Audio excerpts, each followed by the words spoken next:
Nous sommes en guerre. C'est une nouvelle version du confinement qui a été annoncée hier par Jean Castex. Durant la pandémie et au gré des confinements, j'ai parfois eu la sensation d'être prisonnière. Mais comment les 65 384 détenus des prisons françaises et leurs familles ont-ils vécu cette période si particulière ? 3 cas de coronavirus à la maison d'arrêt de Limoges, 4 à Bayonne, 5 à Toulouse et 41 à Fresnes. Aux mesures sanitaires classiques se sont ajoutés pour eux l'arrêt des activités sportives et culturelles, le travail, la réduction des promenades, mais surtout la limitation et parfois l'interdiction des visites familiales. En fait, on n'a plus d'activité, on n'a plus rien. Ça fait 8 mois que j'ai vu personne. Des détenus en manque de visite et des familles impuissantes. Ça fait 1 an qu'on les a pas serrés dans nos bras. Ça fait 3 mois que je suis sous antidépresseur alors que je connaissais pas ça, tout ça, moi je connaissais pas.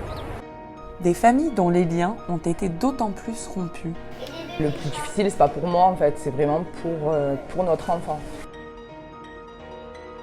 Il lui fait des bisous sur la vitre, il connaît pas son odeur. Moi, je pense qu'on a toujours été les oubliés de cette crise sanitaire.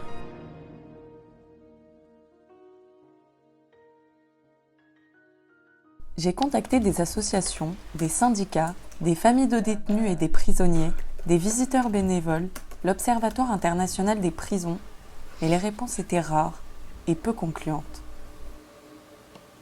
Après 3 mois d'attente, j'ai enfin réussi à entrer en contact avec un détenu.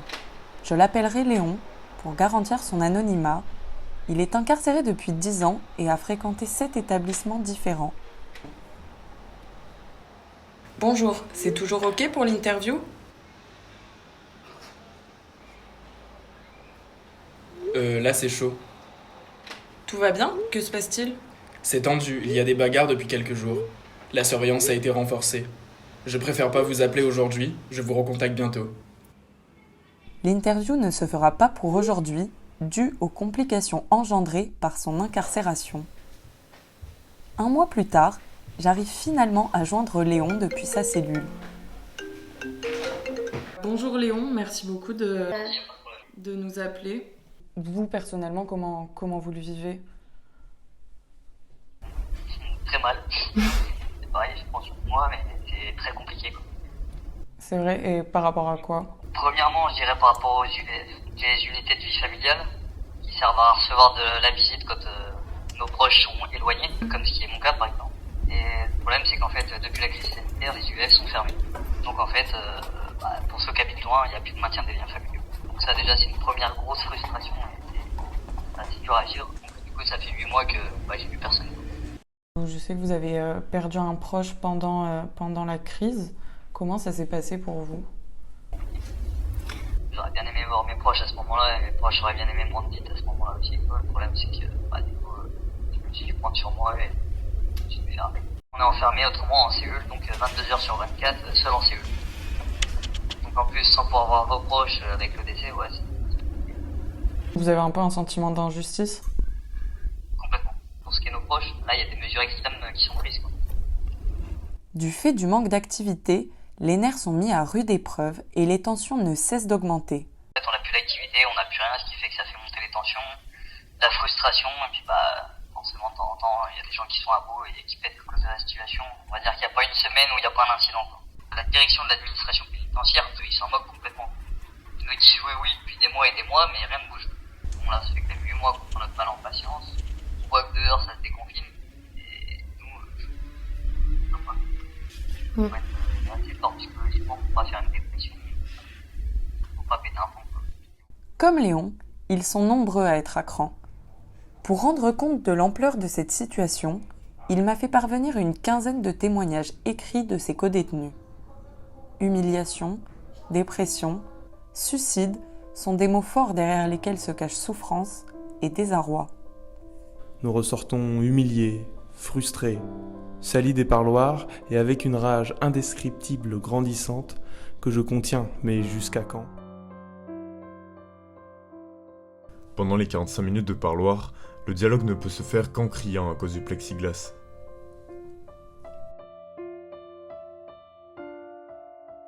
Cette situation entraîne des séparations de couple. des pertes d'autorité paternelle, des abandons de réinsertion et plus grave, des suicides. Ce n'est plus tenable, plus acceptable. Je n'en peux plus, nos familles n'en peuvent plus. Si les restrictions pèsent sur le moral des détenus, leurs proches n'en sont pas moins épargnés. À côté de Reims, j'ai rendez-vous avec la compagne d'un détenu. Elle traverse la France 2 fois par mois pour retrouver son conjoint, un trajet de 730 km, dont 10 heures de train, pour seulement 45 minutes de retrouvailles. C'est sous un faux nom et à visage caché que Marie a accepté de témoigner de sa lassitude face à une situation qui l'éloigne encore un peu plus de son compagnon.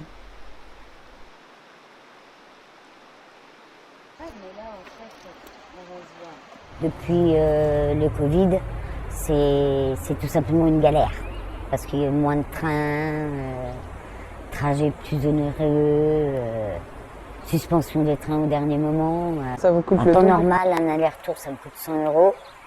Là, ça me coûte 200 € l'aller-retour. Mais avant, le temps des parloirs, c'était 10 familles. Maintenant, c'est restreint à 5 familles.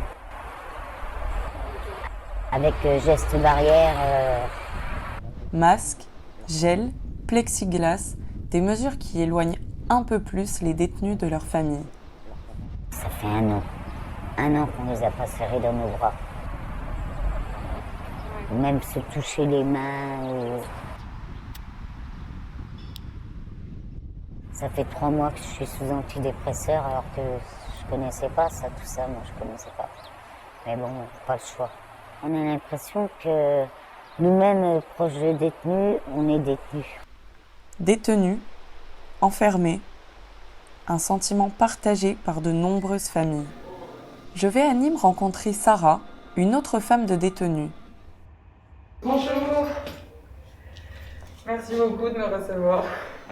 Son mari est incarcéré depuis 10 ans. Mariée depuis 5 ans, Sarah a donné naissance à un petit garçon lorsque le Covid fait son apparition en France.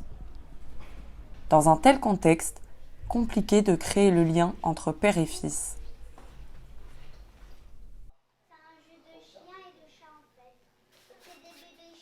Le plus difficile, c'est pas pour moi en fait, c'est vraiment pour notre enfant.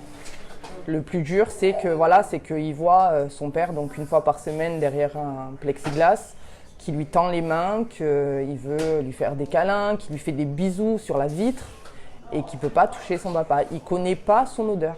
Je le vois tous les jours grandir, me réclamer son papa dans la nuit, des fois en pleurant. Même si je pense, je dors, je mange, détention, je suis obligée de rester et de ne pas faire une dépression entre guillemets. Hein. C'est frustrant de ne pas pouvoir tenir son enfant, de le voir grandir, de voir ses premiers pas faits au parloir, sa première dent qui pousse la veille du parloir. C'est compliqué. Le premier mot qu'il a dit, c'était au téléphone. C'est très dur. Moi, je pense qu'on a toujours été les oubliés de cette crise sanitaire. Chaque fois qu'il y a eu une élocution, on n'a jamais parlé de nous. On est toujours mis de côté, les derniers informés, les derniers pour qui on fait quelque chose. Et du coup, il faut que ça change, quoi. Mais qu'en est-il réellement de ce qui se passe à l'intérieur des prisons ?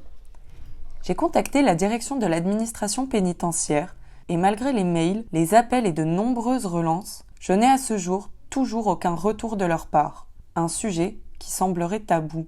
Seul un coach sportif pénitentiaire a souhaité répondre à mes questions. La prison de Montchauconin, située à 55 km de Paris, est l'un des rares établissements d'Île-de-France à avoir maintenu ses activités sportives malgré les règles sanitaires strictes. Gérald Blais exerce ses fonctions depuis 5 ans. Il organise des activités sportives. Mercredi, foot ou basket, je choisis. D'accord, en fonction de l'humeur. Voilà. Comment ça se fait que chez vous, vous ayez pu continuer à ouvrir les activités sportives ? On est un petit peu hors la loi par rapport à ça, entre guillemets, puisque tout ce qui est DI, tout ce qui est préfecture, les recommandations, c'est la fermeture des lieux de sport. Après, le chef d'établissement peut prendre certaines initiatives. Il peut décider de son propre chef de continuer des activités sportives. C'est ce qu'il a fait au niveau de Meaux. Ça a été un pari, quelque part. La seule règle sanitaire, entre guillemets, qu'ils ont appliquée, c'est le gymnase, fermeture du gymnase. Mais une fois qu'ils sont au sport, il n'y a plus de masque. On ne peut pas faire du sport avec de masque. Donc, je trouve que c'est un petit peu c'est l'hypocrisie, en fait. Est-ce que vous avez senti une augmentation de la demande avec le Covid? Est-ce qu'il y a plus de détenus qui avaient besoin de se dépenser pendant cette période ou... Oui, ce que j'ai remarqué, c'est qu'ils demandaient beaucoup de terrain, c'est-à-dire beaucoup de sport à l'extérieur.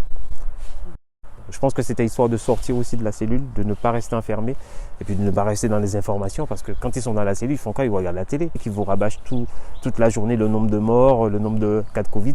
Je pense que quand je discute avec eux, ils me disent qu'ils ont envie de sortir de ça, en fait, de ne pas ressasser ça toute la journée. Le sport apparaît alors comme un vrai sas de décompression.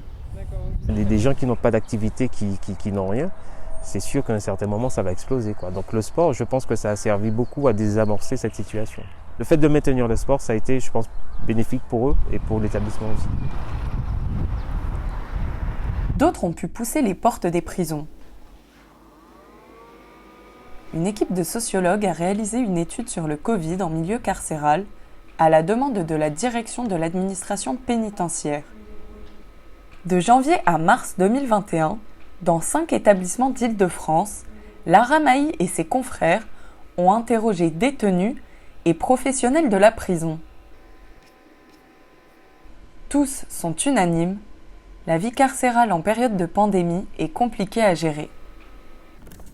C'était jamais arrivé dans l'histoire d'une prison d'annuler les parloirs.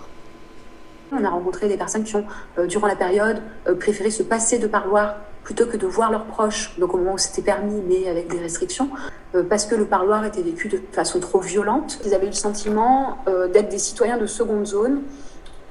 C'est dans le sens que leur situation n'était pas discutée, évoquée, n'entrait pas dans les débats publics qu'il y a pu avoir, effectivement, vous le rappeliez, sur l'école, sur un certain nombre d'autres institutions. Il y avait également un sentiment d'oubli, et cela d'autant plus que donc les détenus se sont retrouvés surenfermés, suremprisonnés. En conclusion de leur étude, les sociologues ont formulé des recommandations pour la direction de l'administration pénitentiaire. Toutes les mesures appliquées en prison sont similaires à celles qui sont appliquées en population générale, plus leur acceptabilité sera forte. De la même manière, ce qu'on a pu recueillir de la part des professionnels, c'est aussi un sentiment que les protocoles, les directives qu'ils recevaient de leur administration n'étaient soit pas applicables, soit entrés en contradiction avec d'autres protocoles, d'autres directives. Les faiblesses mises en évidence par la crise sanitaire sont une uniformisation des mesures et une place plus importante dans le débat public. L'impact de cette année sur le monde carcéral a eu d'importantes conséquences morales pour les détenus et leurs familles. Au lever des dernières restrictions sanitaires du monde libre, j'ai voulu savoir ce qu'il advient de Léon, Sarah et Marie.